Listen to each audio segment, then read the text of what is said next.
Hello everyone, and welcome to the first account of the Blood War Encyclopedia. I am the compiler of the Encyclopedia, John Wooka. The purpose of the Blood War Encyclopedia is to give a comprehensive overview of the Blood War for the aid of adventurers, schemers, heroes, and villains who plan to travel through the planes. Though many of the great and good would prefer to ignore it, the Blood War is absolutely central to the entirety of the multiverse. A body cannot hope to understand anything about the planes if they don't have a good grasp on the Blood War. This encyclopedia seeks to be a digest of all relevant information about the Blood War, from the species of demons and devils to their weapons and their strongholds, to the economy that feeds the endless battle. The encyclopedia will also feature speculations and analysis about the raw information being presented, because as luck would have it, not all the information about the war hangs together perfectly. In this first account, I will give you an overview of the most common demons and devils that will be encountered, those which can be found in the D&D 5th edition system reference document. I'll tell you how they fit into the overall war machine of their side, their roles, strengths, and weaknesses, and then I'll lay out an example battle to show how these sides would actually fight. This will help set the stage for the next accounts, where I will go more in depth about each of the creatures. So what is the Blood War? That's the natural first question, isn't it? Well, let's let the sources speak here. Here we have a recent description. Throughout history, the teeming hordes of the Abyss and the strictly regimented legions of the Nine Hells have battled for supremacy in the cosmos. In the mortal world, the scant few scholars, arcanists, and adventurers who know the conflict for what it is refer to it as the Blood War. The fighting takes place across the lower planes, on the material plane, and anywhere else that demons and devils might congregate. From time to time, demons spill out of the Abyss to invade Avernus, the uppermost layer of the Nine Hells. While the devils defend their home turf, they also make strikes against locations in the Abyss. Although the intensity of the conflict waxes and wanes, and the front lines of the war can shift drastically, a moment never goes by when demons and devils aren't battling each other somewhere in the multiverse. Mordenkainen's Tome of Foes, page 5, D&D 5th edition.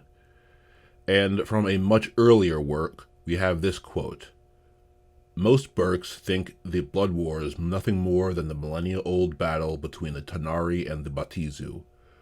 But the war is about so much more than that. It's not just a squabble that a body can avoid by keeping out of the lower planes. There's almost nowhere in the multiverse Assad can hide to give the war the laugh. The fighting permeates everything. Entire societies rise and fall around the tides of the war. It reaches from the pits of Baator to the heights of Mount Celestia, and stains every plane in between. Frightening, eh? That's what most planers think, too. But the Blood War has been a part of their existence for so long that they'd almost be lost without it. It's been a backdrop of not only their lives, but also the lives of their ancestors, all the way back to before there were ancestors. Imagine having the sun disappear. That's how important the Blood War is to the stability of the planes. If it were to vanish, it'd leave a gaping hole in its place. The Chant on the War, pages 4 to 5, AD&D 2nd edition. In brief, the Blood War is an eternal conflict between the devils and the demons, especially the devil race of Batizu and the demon race of Tanari, which spills out throughout the cosmos. For those on the material planes and the upper planes, it's a constant danger that needs to be defended against. For those on the lower planes, it's a fact of life. For those who can stomach the carnage and vileness, it can be a source of employment and profit. And for the unlucky, it's their final bloody end. While the Blood War impacts more than the Batizu and Tanari, this first set of accounts will be focused solely on them. Once a basic understanding has been gained, it'll be easier to move on and describe farther-flung effects and other participants. So to start with, let's imagine that the devils and the demons have met on the field of battle, and use that as a way to understand the SRD species of fiends. A Blood War battle will involve many times more beings than a battle between mortal armies, especially if those mortals don't have heavy industry. Pitched battles are, as is probably well known now, less common than romantic stories and epic histories make them out to be. That said, we can use a pitched battle as an example so that we can put all of these species in their ideal place, because we won't just be analyzing the battle itself, we'll be looking at roles that support the war. Previous approaches, including from this very publisher, have tried to fit all or most fiends into the battlefield structure itself, but this is not necessary. In the Blood War Encyclopedia, we'll take a holistic view of the conflict that is more in line with the sources. Back to the battle. This imaginary battlefield will be flat and featureless, and each side, the devils and the demons, will bring one army-sized unit to the field. Now, a basic fact about these two groups is that there are many more demons than there are devils. On page 61 of the AD&D 2nd Edition's Monstrous Compendium, Outer Planes Appendix, in the section on Tanar'ri, it states that there are easily 100 or more times as many Tanar'ri as there are Batizu. With this in mind, though each side will have a single army-sized unit, the demons will have 100 times as many beings on the field. We'll stick with 100 times just to make things simple. For most battles, each side would only be bringing a few species to bear. Remember, we're limiting this to species from the D&D 5th edition SRD, and these are pretty well divided between Blood Warriors and non-Blood Warriors. The demonic horde will be composed primarily of dretches, supported by Hezru and aided by swarms of Vrox, all driven by a group of Meriliths and a Balor. The Devil army will primarily be made up of Lemures and Barbatsu, with a few Oculiths as troop leaders, Malabranches as a flying force, and a Gelugon in total command. By the by, we will be preferring the proper names of devils in most cases, rather than referring to bearded devils and ice devils, etc., as we have it on good authority that the devils view these terms as slurs. Though species such as the Goristro and the Spinagon are listed in the 5th edition Monster Manual, they do not appear in the SRD, so we will not be addressing them in this set. That said, we haven't gotten close to listing all of the SRD species, but that's because they don't all appear on a typical battlefield. Before we return to consider the battle, let's take a quick look at each of the Fiend species in the SRD. We'll be going more in depth into each of these in the coming accounts. We'll go in alphabetical order, starting first with the demons and then going to the devils. I will also point out if a species is not a Blood Warrior species, that is, if they are not usually found fighting in the Blood War battles.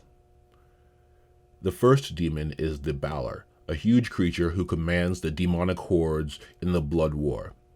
Balors are powerful close-up fighters and are known for their flaming whips.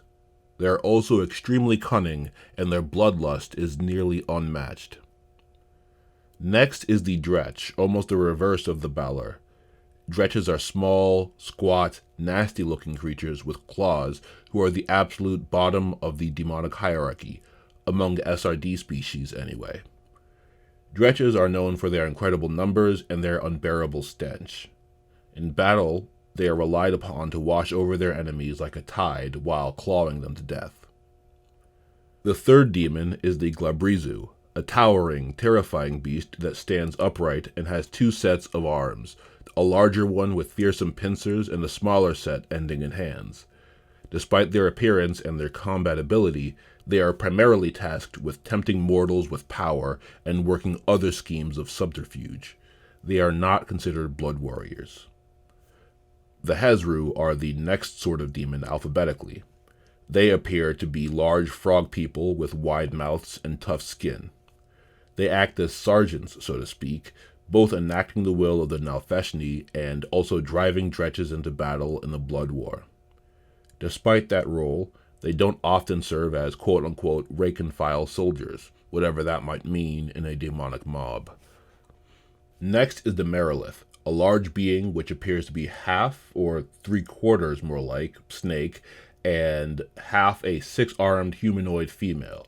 They are called the strategists of the demon side, though there are varying opinions on what this might mean. They are perhaps the most fearsome demon species after the Balors. As such, they serve the Balors as advisors with great combat ability. The Nalfeshni is next after this. Nalfeshni are usually described as huge mixtures of ape features and boar features, with sickly-looking skin and tiny wings that don't look like they should support the creature in flight, but do. Nalfeshni spend most of their time on the Mountain of Woe, on the 400th layer of the Abyss, the demonic home plane, where they determine the fate of so-called chaotic evil souls. Though Nalfeshni are highly influential, they are typically not blood warriors. The Quasit is a tiny type of demon, usually greenish in color and winged. They are often found as familiars to spellcasters, especially mortals, and work to corrupt those they are attached to. They also find employment as spies and messengers. Due to their small size and lack of powers, they are not blood warriors. The next demon species is the succubus. They are listed separately in 5th edition as stated, but we will group them here as it was in earlier editions. Succubi appear to be beautiful female humanoids, while incubi, singular incubus, are their male counterparts. They tempt mortals and others into giving themselves over to the succubus, allowing the succubus to manipulate them. Succubi are not blood warriors. The last species of demon is the Vrak. Vraks appear to be humanoids with bluish skin, elongated limbs, and an elongated neck, though their heads resemble those of featherless vultures and they have large, feathery wings. They are known for their elite fighting prowess and their ability to strike from the sky, as well as their coordination, unusual for demons. Now we come to the devils. The first type of devil is the Barbatsu, also called the bearded devil. These beings appear basically humanoid, though their skin is not a color normal to humans, elves, or dwarves, and they invariably have long, disgusting, snaky beards that they can use as weapons. Despite this, their main weapon is their trademark sawtoothed glaive. They serve as the core of the devil fighting forces. The Aranyes is a species of devil that has seemingly never had a slur name. Aranyes usually appear to be humanoid and exceedingly beautiful. Legend tells that they are usually female in form. Their feathery wings and beauteous form make many mistake them as angels. The status of Aranyes as blood warriors is unclear. In earlier ages, they seem primarily tasked with tempting mortals like the demonic succubi, but more recent work emphasizes their combat role, which they have always been capable of. We'll consider them to be only occasional blood warriors. Next up is the Gel'Ugan, or the Ice Devil. These large beings are a combination of insectoid appearance and humanoid structure, though they do have large, multifaceted, fly-like eyes, as well as substantial tails. They are perhaps the most elite fighters of devil kind, excepting the Pit Fiends, and as such they serve both as army commanders and as crack troops. Next is the Homotula, sometimes called the Barbed Devil. Homotula are the size of a typical humanoid, if a bit tall, though they otherwise look deranged, with a grotesque face and long spikes or barbs jutting out of their body from almost every direction. They also have tails with weapon-like length. Despite their fearsome appearance, Homotula are known as solitary wanderers, and are best employed as guards or patrollers. Because of this, Homotula are not blood warriors.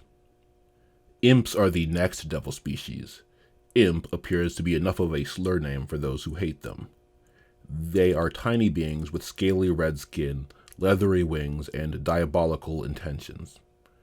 They are known to serve spellcasters as familiars, acting in the roles as spies and as corruptors of their quote-unquote masters. Imps are not blood warriors. The next species is the Chiton, also known as the Chain Devil. Chitons appear to be humans, or similar humanoids, who are bald all over and covered in chains. The chains appear to be worn like clothing, but no one has ever reported seeing an unchained chiton. It seems to be the case that chitons are almost never found outside their home city of Jangling Keter. The purpose they serve in the ranks of devils is somewhat unclear, but it is never stated that they participate in the war, so they are not blood warriors. The Lemure is the lowest species of devil there is, so low that many devils barely consider themselves to be of the same race. Lemures are person-sized heaps of molten flesh, having distended faces and pitiful, blobby arms.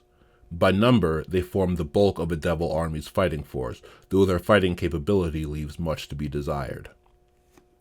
Next is the Malebranche, who were previously also called Cornugons, and are often known as horned devils. These creatures are large and fearsome, their heads having 2 large horns and their backs sprouting great leathery wings that allow them to fly. They are powerful flying fighters, but they are also known to be very lazy, and as such are not as reliable in combat as others, though they do take part in the war. The next species is the Oceleth, also known as the Bone Devil. These are large beings who appear incredibly emaciated, almost like a walking skeleton, though one of some unknown creature with an excessively fearsome skull and a long, vertebrae-like tail with a stinger on the end. They are among the most hated devils by other devils, as they have the power to punish even those higher than them, sending them to the pit of flame. Though they have many duties, Oceleths do regularly fight in blood war battles, though typically as officers. Finally, we come to the Pit Fiend. If a slur name is involved for them, Pit Fiend is likely it, with the proper name of the beings having fallen out of memory. Pit Fiends are massive creatures who are humanoid in shape but also appear vaguely draconic, with their broad, dragon-like wings, scaly bodies, and great musculature. They are the leaders of devil armies and perhaps the great political class of the devil's home plane, the 9 Hells. With our basic devils and demons identified, we can return to our battle. If we want to figure out who would win such a battle, we have to have some way of deciding the strength of the two sides. Each of these species of fiend has combat information listed in the various books of D&D lore. Using that information, we can describe how powerful each species is and what its capabilities generally are. From there, all we need are the numbers of each species that will be on the field. Once we can get the numbers together, we can think about basic tactics. By doing this, we'll have a better idea of what the end result of the two war machines really is. There isn't a straightforward breakdown of how a fiendish army is composed in any book I've been able to find. That means we'll have to estimate. I decided to use the True World Ancient Roman Legion as a model for the Devil Army, along with a heavy use of the number 9, and we'll use that as a way to describe how the Devils would show up for battle. We'll then do rough estimates of a demon army's size based on what we came up with for the Devils. The Roman military was based on divisions and subdivisions of units. There was the Legion, the main strategic unit, that is to say, the main way that war planners thought of units of their army, which was then divided into cohorts, centuries, and squads. For convenience, we will assume that each division in a group is equal to every other one.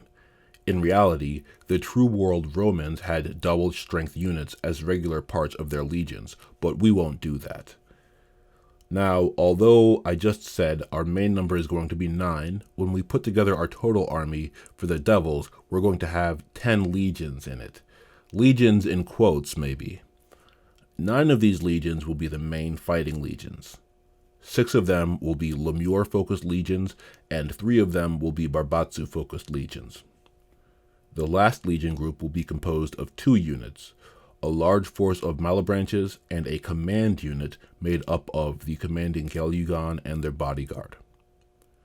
We need a standard Devil Legion in order to help us with our estimation. There is no such thing as a standard Devil Legion in sources. Just like the True World Romans, there's no reason to assume that all legions were composed exactly the same.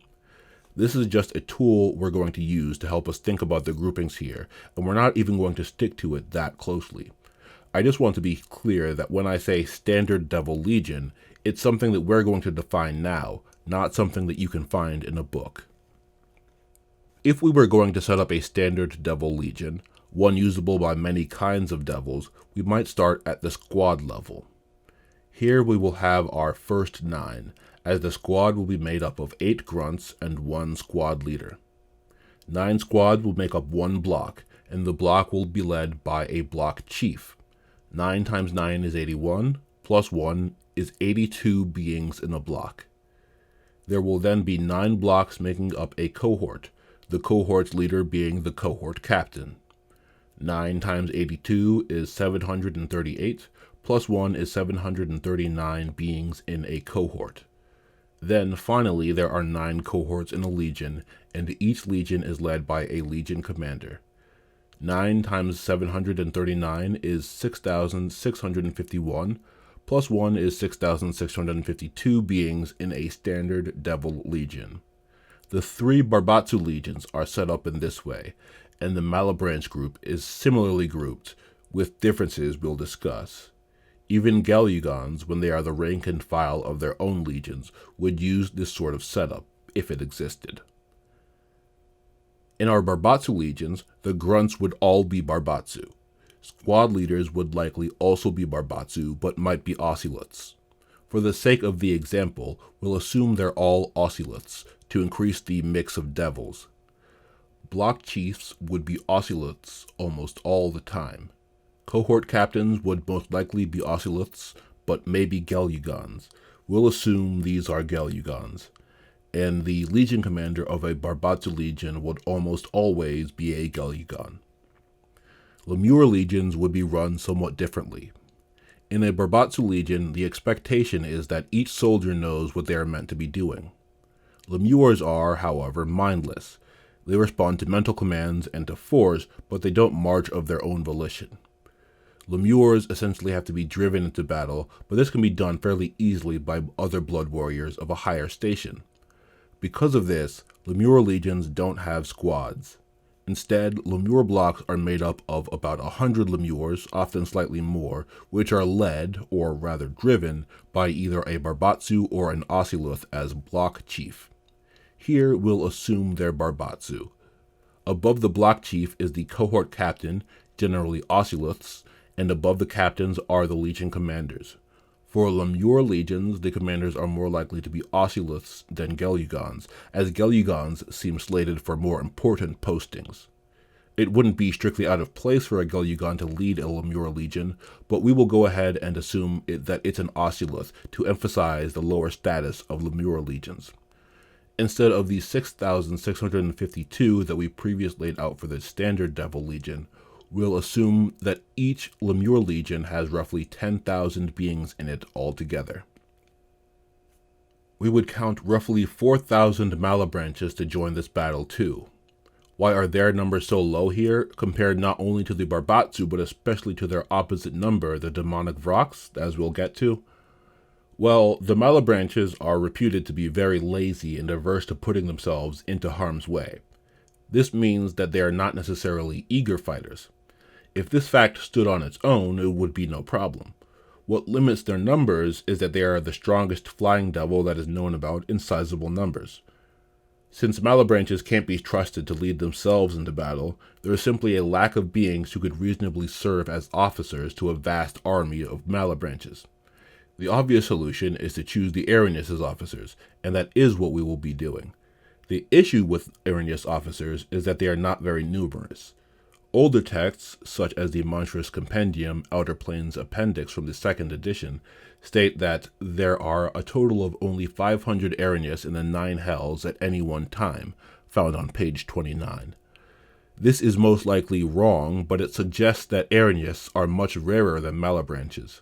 Because of this, we should assume 2 things. 1.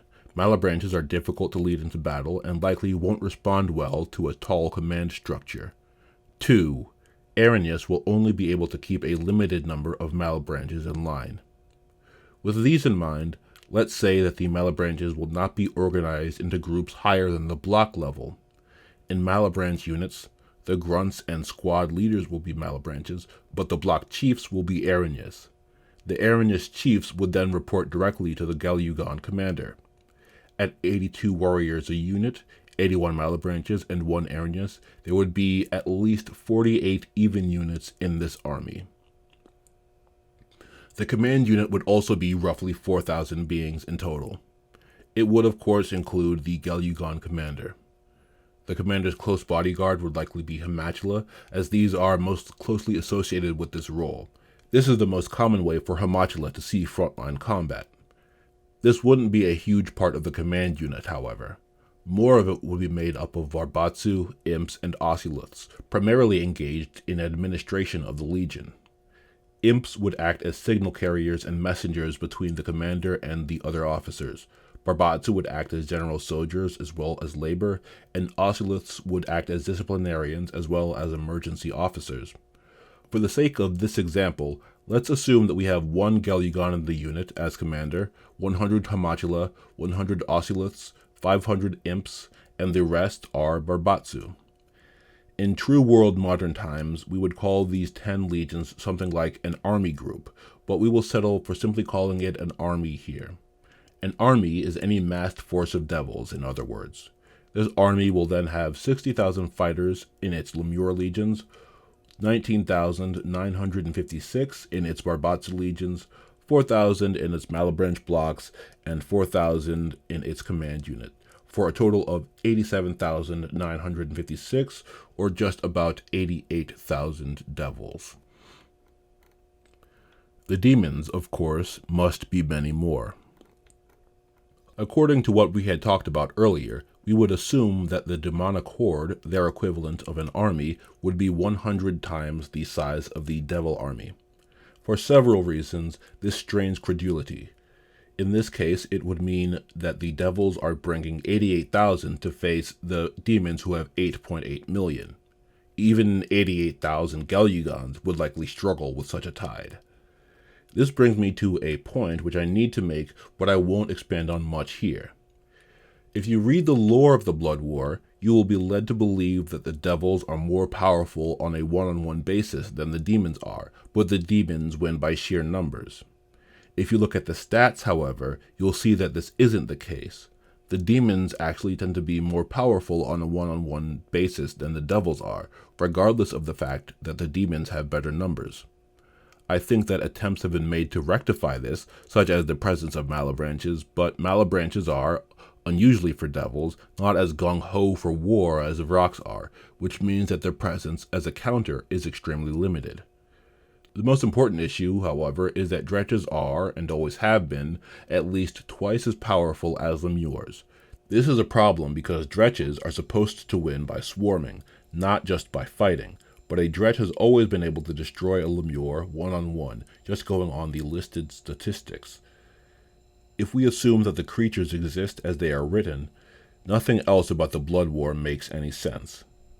This is the primary reason why we can't say that the demons will actually bring 100 times the numbers into a fight. As it is, it requires some creativity to figure out how the devils would ever win even having even numbers. So, for the sake of this example, we will split the difference and say that the demons are bringing only 10 times the fighters that the devils are. That's 880,000 to the devils' 88,000.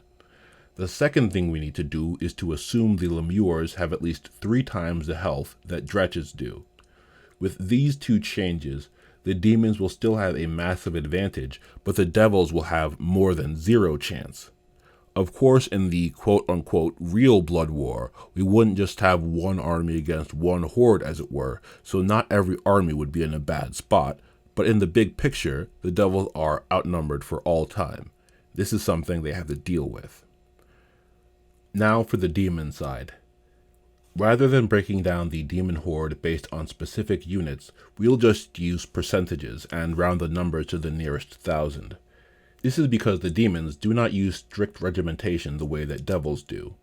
Rather than having legions and cohorts, we can think of the demons congregating in something like hosts and tribes, amorphous groups built around commonalities or a charismatic, that is, fear-inspiring, leader, rather than around a chain of command. The whole thing is driven forward based primarily on the fear of the great war leader, and secondarily on the anticipation of carnage. We will save 1% of the demonic force, or about 9,000 fighters, for the Balor's command unit, which we will come to later. About 4%, or 35,000, will be Vrox.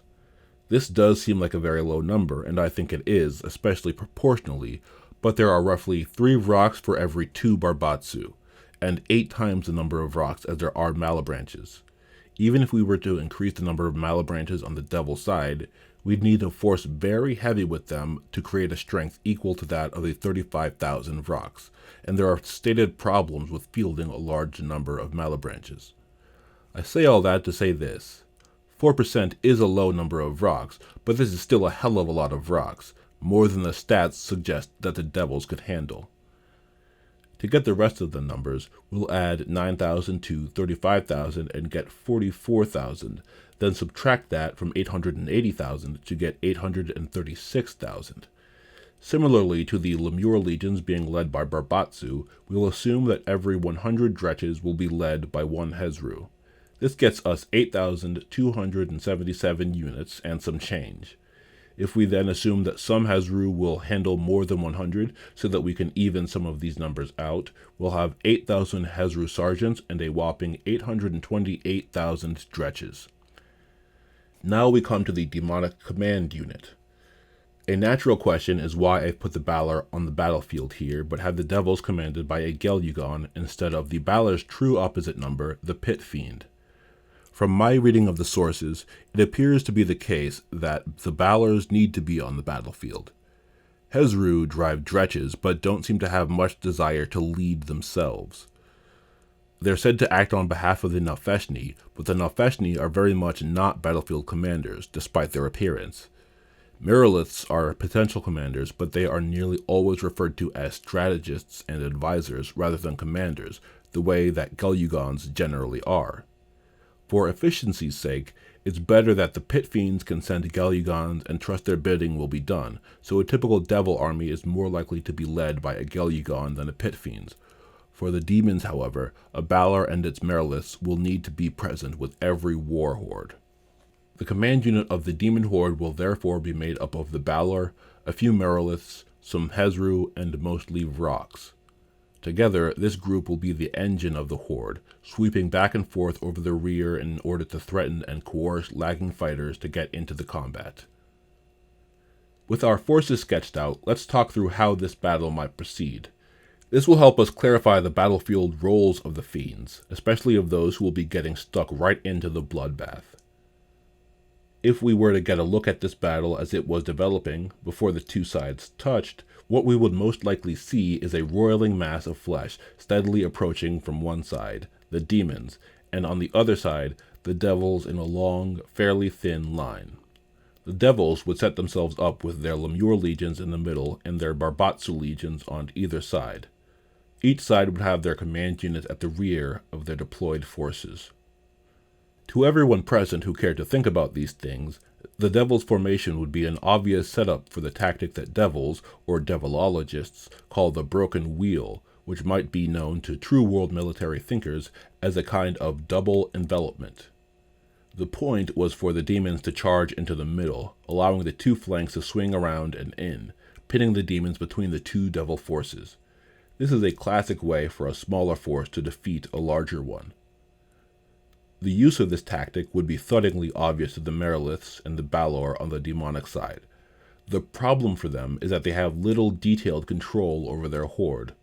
The demons could easily spread themselves out and attack the whole Devil line at once, but as a reckless mob, there was no way to relay the message and coordinate the horde spreading out appropriately.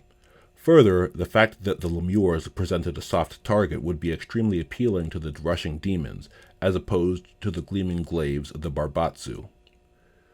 For that reason, we would be most likely to see the demons smashing forward as a single mass, primarily directing themselves at the Lemure legions in the center. The Lemures would hold their ground for some time, the Barbatsu and Oslith officers helping to cut down the numbers of their opponents some, and clashing with the Hezru in the process. This would give the Barbatsu legions on the flanks the opportunity to start swiveling in. There are two major considerations at this point. Firstly, even though the Barbatsu will be able to execute their maneuver, they are still so greatly outnumbered that they may not even be able to secure their victory. Secondly, the Vrox. While I think trying to order a multitude of rabid dredges to follow a movement strategy is a fool's errand, I think it would be more than possible to tell all the Vrox in the Horde to wait on a signal before attacking. Maybe you couldn't ensure that they'd go where you tell them, but you'd have a good chance of getting them to wait for your say-so. The most effective time for the bulk of the Vrox to attack would be now, as the dredges hit the enemy to provide something like a cavalry charge in true world medieval warfare. This is when the Malebranche blocks would come into action. Malebranches would be heavily outnumbered by the Vrox, but they are also, one-on-one, more powerful than the Vrox. The most effective thing for Malebranches to do is not to try and face off against the Vrox in a formation battle, but to disrupt the Vrox, flying in and out of the mass of demon flyers, killing some, making sure to break up any attempt the Vrox make at their Dance of Ruin ability. This also fits more with the Malebranche's attitude. Short engagements against vulnerable targets rather than hard combat with a chance of being destroyed. At this point, all the stated forces on the field would be engaged, except the command units of both sides. The leaders of the devils and the demons would both flee the field rather than fight to the death, so a breakthrough into the command unit by either side would likely mean the end of the battle. So who would win this battle? Well, in one sense, we just can't know. After all, this is just an example, and I've already pointed out several issues in the lore and the listed stats that mean that even this description I've given you isn't exactly what you're going to find in any source. Maybe the demons would truly be so out of sorts from the broken wheel that they would essentially churn through themselves. Maybe the numbers of the demons, even as reduced as I've given them, would still just be too much for the devils. Maybe a number of other things happen that we're not getting into just yet. The question is, any way you look at it, up in the air. In another sense, though, the whole point of the Blood War Encyclopedia is to figure out who would win this battle. Join me next time, and maybe we'll find out.